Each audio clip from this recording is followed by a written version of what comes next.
After the 2018 offseason, the Seattle Mariners acquired Jared Kelenic from the New York Mets in that trade involving Robinson Cano and Edwin Diaz. There was a lot of excitement with this man with his high ceiling, especially since he was a first-round pick from the New York Mets, and he was expected to be part of the Mariners' future as one of the franchise players.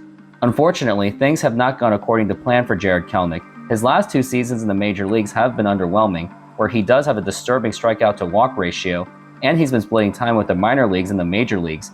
The only real time he's made at least decent contribution was in late September of 2021 and 2022. After the 2022 season, it was unclear where the future was going to hold for Jared Kelenic, as in the offseason, there were some free agency options available such as Brandon Nimmo, Masataka Yoshida, and Michael Conforto. Ultimately, the Mariners went for none of them due to their high asking prices, especially Brandon Nimmo's agent being Scott Boras. There was even a possibility of Bryan Reynolds being available for trade, but there were rumors that the Pirates would have asked for Jared Kelenic and Emerson Hancock at the bare minimum. However, the Mariners didn't make any of those moves and settled with AJ Pollock, and there was some concern on the Mariners willing to spend any kind of money to make them more competitive to take on not only the division, but take on the World Series. But maybe it may not be as necessary as we thought throughout the offseason, since it does look like that Jared Kelenic is getting another opportunity for left field. With his high ceiling of potential, it didn't look like Jerry Dipoto was exactly ready to get an established outfielder for at least the first half of the season. There are some good things to look at for Jared Kelenic.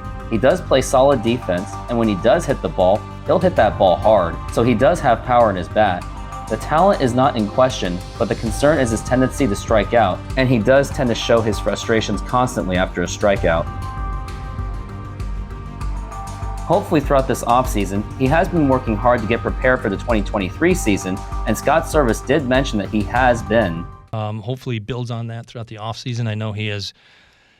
I don't know if there's anybody that works any harder than Jared Kelenic, but you got to work on the right things, and I think that's what we're starting to see a little bit shift there is understanding where his deficiencies lie, whether it's he's got to be able to track and handle more breaking balls, off-speed pitches, so I'm going to focus on that and make sure without losing your strength. For this upcoming spring training, he has a fantastic opportunity to show what he is worth, since many of the key players of the Seattle Mariners will be out for the World Baseball Classic. Although Jared will have a great opportunity, he still does have competition even without those major acquisition moves the Mariners didn't make. There is still Taylor Trammell, who has an opportunity to take the left field job. Whether it be Jared Kelenic, Taylor Trammell will play a role for us somewhere, and one of those two guys could be our left fielder on opening day, and it might be the other at some other point based on how they perform.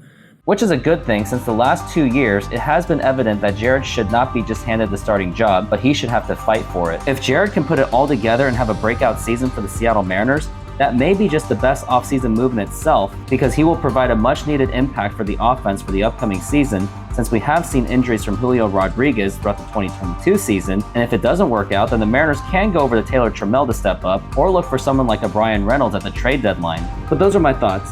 Let me know what you think the Mariners should do with Jared, and do you think that he will step up for the 2023 season? And thanks for watching, and don't forget to hit the like button, subscribe, and hit that notification bell.